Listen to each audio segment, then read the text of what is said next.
L'infini se contemple indéfiniment. Ça se passe là-haut, par Eric Simon. Une étoile massive a été observée devenir un trou noir en disparaissant soudainement, sans passer par la case supernova habituelle. Les astronomes appellent ce phénomène une supernova ratée. 30% des étoiles massives pourraient former ainsi des trous noirs très discrètement.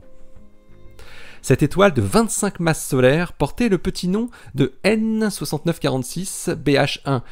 Elle se trouvait dans la galaxie spirale NGC 6946, célèbre pour avoir produit de nombreuses supernovas, dont une encore visible actuellement, découverte le 14 mai, SN 2017 EAW.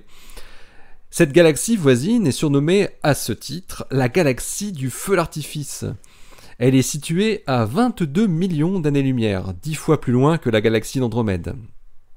L'équipe américaine qui publie ces observations dans Monthly Notices of the Royal Astronomical Society a utilisé tout d'abord le Large Binocular Telescope, le LBT, puis les télescopes spatiaux Hubble et Spitzer pour essayer d'observer un éventuel résidu à l'emplacement de l'étoile disparue. Scott Adams de l'Ohio State University, aujourd'hui à Caltech, et ses collègues cherchaient justement ce type d'objet, ces supernovas ratés, lorsqu'ils ont trouvé entre guillemets la disparition de N6946 BH1 avec le LBT en 2015. Quelques années auparavant, en 2009, la luminosité de l'étoile avait fortement augmenté, mais très loin du niveau atteint par une supernova. L'observation de la zone avec Hubble pour voir si l'étoile était toujours là, mais de très faible luminosité, n'a donné qu'un résultat négatif. La recherche en infrarouge avec Spitzer, qui aurait pu indiquer un fort obscurcissement par des poussières, n'a donné, là aussi, qu'un résultat négatif. L'étoile ne semble vraiment plus là. Après un précautionneux processus d'élimination, les astrophysiciens concluent que l'étoile s'est bien transformée paisiblement, entre guillemets, en trou noir. La seule trace observable est une très faible luminosité en infrarouge observée par Spitzer, que les chercheurs attribuent à de la matière éjectée auparavant par la supergéante rouge et qui est en train de retomber vers le trou noir. Cette observation est une bonne nouvelle, car elle peut expliquer pourquoi on ne voit que rarement des supernovas issues d'étoiles très massives, de plus de 20 masses solaires. N6946 BH1 est la première supernova ratée que les astronomes ont trouvée dans leur relevé systématique en 7 ans d'observation. Durant cette période, et dans les galaxies qui étaient suivies, 6 supernovas normales ont été détectées par l'équipe de Scott Adams. Les astronomes ont conclu qu'environ 10 à 30% des étoiles massives pourraient finir leur vie en s'éteignant entre guillemets, ainsi en trous noirs, sans exploser. Et il se trouve que 30%, c'est justement le taux de supernovas manquantes compte tenu du nombre estimé d'étoiles très massives qui devraient exploser en supernova avant de finir en trou noir. Cette observation a une autre implication également très intéressante. Lorsque ces étoiles très massives de plus de 20 masses solaires s'effondrent en trou noir sans exploser, c'est quasi toute leur masse qui se retrouve dans le trou noir, et pas uniquement le cœur de l'étoile comme dans le cas des supernovas classiques de type 2, qui expulsent de grandes quantités de matière de leur enveloppe. Cela implique que le trou noir formé dans une supernova ratée est déjà relativement gros, avec plus de 20 masses solaires.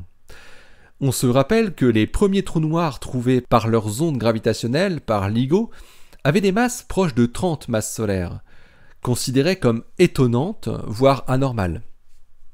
Le phénomène de supernova ratée, menant à des trous noirs massifs, résoudrait très facilement cette question. Ce processus peut aussi avoir une implication sur l'origine des tout premiers trous noirs très massifs, sachant que les premières étoiles étaient pour nombre d'entre elles des monstres de plus de 100 masses solaires.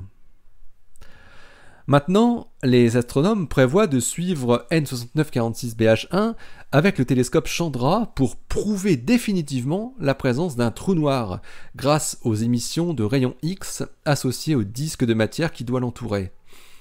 Et dans le doute, il souhaite également continuer à chercher si l'étoile serait encore là, non seulement avec Hubble, mais aussi avec le futur télescope Webb dès qu'il sera en service.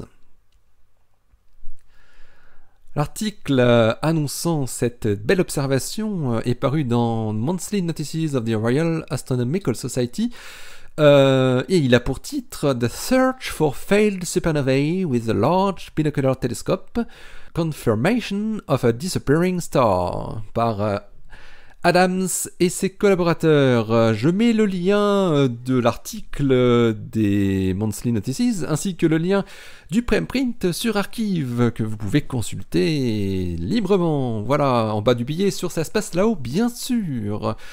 Allez, restez bien à l'écoute, donc sur le www.ça-se-passe-là-haut.fr.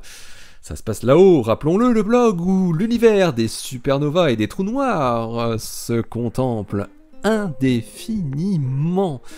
Oui. Allez, d'ici la prochaine, portez-vous bien, restez bien les yeux vers le ciel. Et puis les pieds sur terre, hein. Et si Bételgeuse devenait un trou noir directement, tiens. Oh. Allez, salut, à la prochaine.